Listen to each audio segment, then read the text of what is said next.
Sir, how do you know that the person you are with is the right person for you? Whoa, popular, eh? It once happened.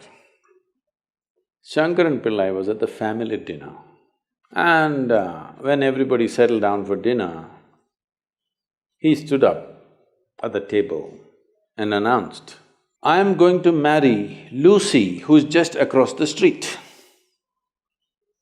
I hope that's not the name. No, it Oh. is. Then the father said, "What? You going to marry Lucy? She has nothing. She's like a tramp. You going to marry that Lucy?" Mother said, "What? You going to marry that Lucy?" The uncles always pitch in these kind of matters, you know. Uncle said, "What? You going to marry that Lucy? Have you seen her hair? It looks fake." The aunt, "What? You going to marry Lucy? She's always painted. You going to marry that painted woman?" The little boy, the nephew, can't be left out. He said, "You going to marry Lucy? She doesn't even know what is cricket. How can you marry her?" Shankaran Pillai stood his ground and said, "Yes, I'm going to marry Lucy." Everybody asked in one voice, "Why?" He said, "Because she has no family." There are no many opinions to battle with. So, who is the right person? I don't want to take away all the romance from your life.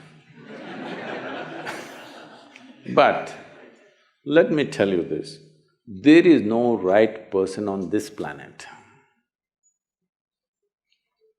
If you put your heart into something, something may become wonderful. Is it the right thing? There's no right thing. Nobody ever found the right person anywhere, okay? If you get into that kind of unrealistic mindset, "I have found the right person," oh, you will be soon disappointed. You must understand, there is no right person. First thing is to see whether I am the right person. Yes, am I the right person? And there are no right people on this planet. If you understand, you have your nonsense, they have their nonsense, we can adjust nonsense. Go on. We must understand relationships are formed for various needs. There are physical needs, there are psychological needs, there are emotional needs, there may be social needs, there may be financial needs, various kinds of needs. So when you're going to somebody with so many needs, you're going as a beggar, and a beggar cannot choose. Hello? Beggar eat what comes his way, isn't it? He cannot choose. So, if you really want to make a choice in this world, first and foremost thing is, you bring yourself to your place where your experience of life is just pleasant by yourself. You're wonderful. Now, let us see what gets drawn to this one. If you're really wonderful, things will happen in every way, I'm saying. In terms of career, in terms of marriage, in terms of relationships, the best will happen to you because you made yourself like this. Instead of trying to work on somebody and fix them, if you work upon yourself and make you so wonderful that everybody wants to be with you, then there is a choice. And this whole thing is an American thing, that there is a soulmate somewhere. God made just one more person just for you, but these days every 2 years he keeps making one more person just for you. Obviously, God is making too many mistakes with you. See, body needs a mate, understandable. Maybe psychologically also you need a mate, understandable. Emotionally you need a mate. A soul cannot need a mate. So soul doesn't need a mate, nor was some person made perfectly for you, okay? This creation makes all kinds of unique idiots.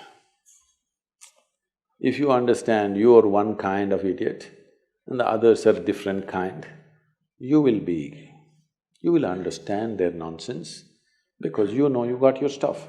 If you think you're perfect and God has chosen you and He's made another person perfect somewhere else, you're heading for a disaster, okay? There's no such thing. Even, people today, after 5,000 years, people are still adulating and worshipping Krishna as the greatest lover, but his wives are dead unhappy with the guy. Yes. So, you're not going to find any perfect person. If you invest a deep sense of involvement, something wonderful may happen. It's because of your involvement, not because the other person is fantastic. No. Even if you choose a fool, actually it's easy that way. If they're not stupid, why would they come to you first of all?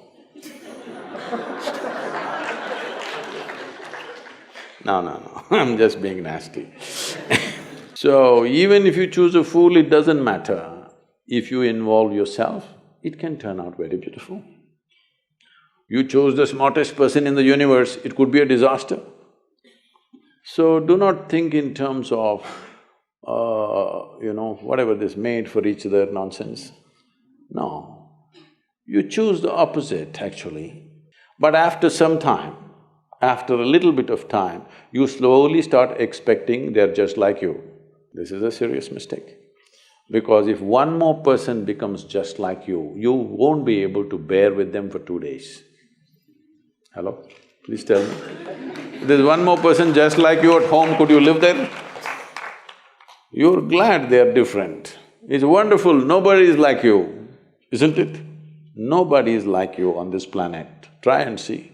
Nobody is like you, and that's good. Don't look for sameness, not necessary. It's a difference which makes because of the difference you tango, not otherwise.